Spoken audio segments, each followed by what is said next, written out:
Aisha. I'm Nisa. I'm Tasha. I'm Alia. And as you can see today, all four founders of 4A's are joined together. And yes, today actually is our first episode on our podcast series. We turned on our cameras today so that you guys can see us in action.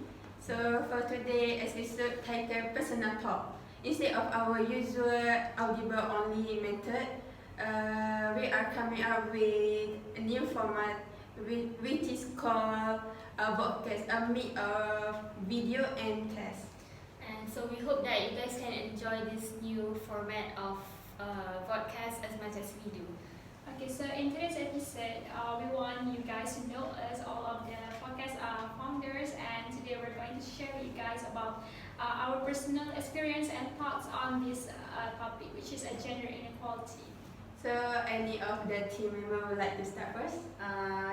Actually, I have some personal story to Okay, share. go on. Okay, so when I think like everyone can relate to this. So when you are born into a Malay household, you are bound to go through these things. Yeah. So right now it's Ramadan, right? So after this we are going to celebrate Raya. So every year during Raya, when preparing for Raya, the night before Raya, me as a girl, I have to help my mom to cook, to clean, and to arrange the decorations and stuff. But my brothers and my dad, they can just chill and do anything they want, and they are not helping us at all. So I think like this is a biased treatment because the women have to do everything while the men can do anything they want. So I think that's all for me.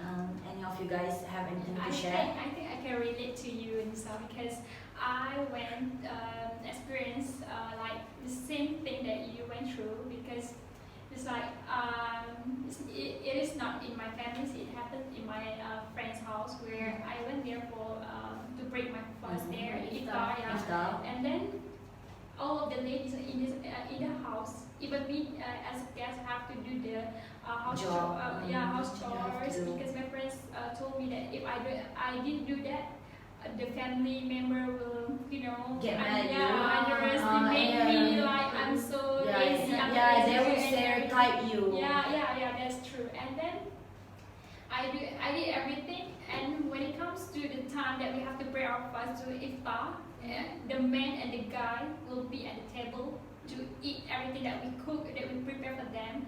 Meanwhile, us and the women, girl, ladies, and everything all that have to sit down on the floor and enjoy our. You are the guest. Yeah, you are the guest. You have to sit on the floor just because you are a woman. Yes, it's just so sad.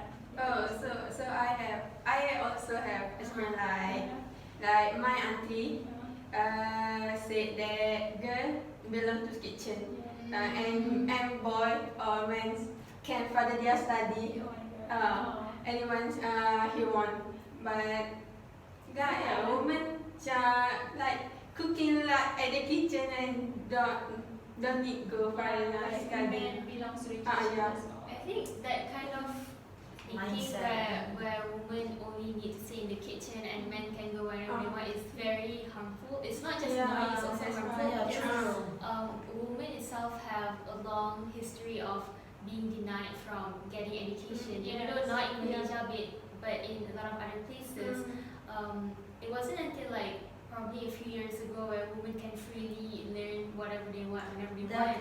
And I think this way of thinking that woman is always below men is also not just in our household but also in like school, in education. Because if you think about how in primary school and in secondary school, there's always the leader of the class and the assistant, right? Like, The leader will always be a guy, and the class will always be the guy, and the helper will also be the women. Yeah, even though this is not harmful in any way, but it kind of like set a standard. And it kind of like set a standard for women. We will grow up Thinking that only men can lead, while women have to stay below men.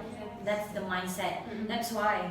But that kind of closed mindset in 2021, I don't think that's a very that's very uncalled for. We just have to move on. Okay, So I think our next episode on this topic. Thank Thank you. you for